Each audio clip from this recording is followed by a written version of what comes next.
Delegate card లేని వాళ్ళు దయచేసి హాల్ బయటికి. But we know thousands of volunteers, fighters were recruited from the entire Andhra Pradesh. And this part of the Telugu speaking land, it was the support region, recruitment region, and the region from where necessary support was provided to the fighters. So that way, this entire Telugu speaking part of our country played a glorious role in the Telangana uprising. ఈ పోరాటం తెలంగాణ ప్రాంతంలో జరిగినది మాత్రమే అయినప్పటికీ ఆ పోరాటానికి కావలసినటువంటి కార్యకర్తల్ని, అన్ని రకాల మద్దతుని, వేలాది మంది వాలంటీర్లని ఈ ప్రాంతం నుంచి సమీకరించి ఆ పోరాటాన్ని నిర్వహించడం అనేటువంటిది జరిగింది. ఆ రకంగా తెలంగాణ పోరాటం అనేది మొత్తం తెలుగు ప్రజలందరికీ చెందినటువంటి ఒక గొప్ప పోరాటం. And this struggle in a way politically and culturally unified our country. Comrades from different corners of India, they came and extended their support and they have participated. Major Jayapal Singh was the key trainer of the fighters of Telangana uprising. Great artist Chitta Prasad from West Bengal, he came and portrayed the glorious struggle of Telangana in his paintings. Harindranath Chattopadhyaya, the great poet, also the brother of Sarojini Naidu, he came and extended his support to the Telangana struggle. As a response to the support he had extended to Telangana struggle in the Lok Sabha election, Harindranath Chattopadhyaya, the great poet, was fielded by the Communist Party from the Vijayawada Lok Sabha constituency and he won. And perhaps it would be a record in Lok Sabha. In railway budget discussion, Harindranath Chattopadhyaya participated through poetic verses on the floor of the house. So this is the glorious tradition of Telangana struggle which spreads into the cultural sphere also. ఈ తెలంగాణ పోరాటం తెలుగు ప్రజలనే కాకుండా భారతదేశంలో వివిధ భాగాల నుంచి కూడా అందరినీ సమీకరించి సాంస్కృతికంగా, ఉద్యమపరంగా ఒక ఐక్యతని, సమగ్రతని సాధించడానికి తోడ్పడింది.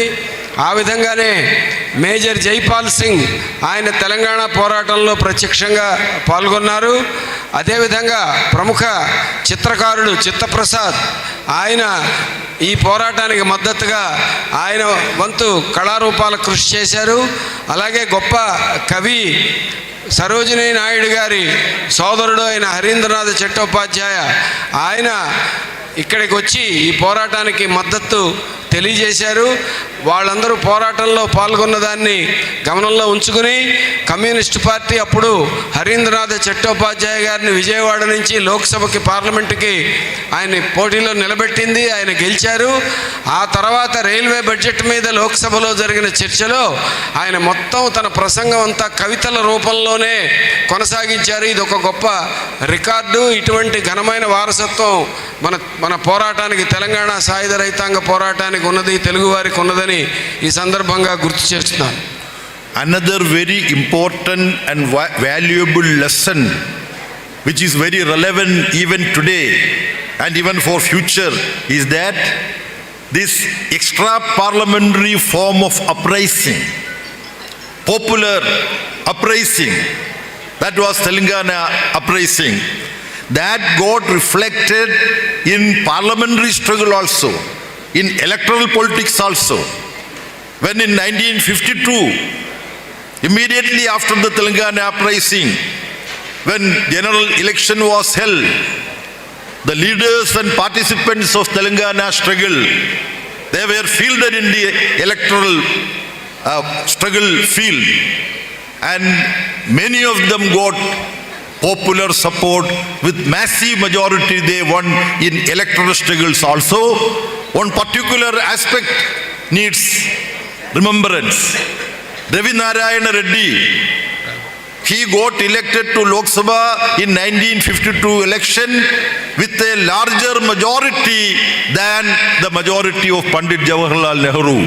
This is the చేసిన వాళ్ళు చాలా పెద్ద సంఖ్యలో ఓట్లు సీట్లు కూడా తెచ్చుకున్నారు.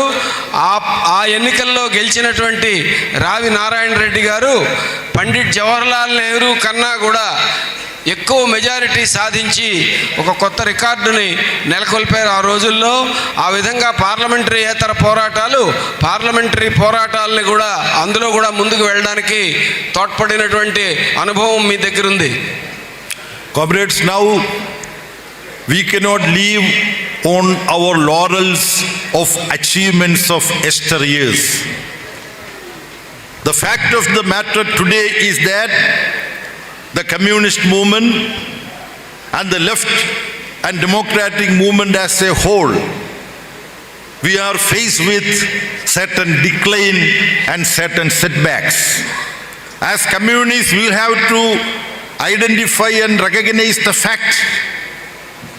It is a fact that we are now encountering certain decline, setbacks, in certain places some stagnation.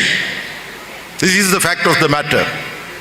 The movement which was able to gain remarkable progress in mobilizing people and getting their affection and support. Why is it that we are unable to continue with similar upsurges, advances and successes?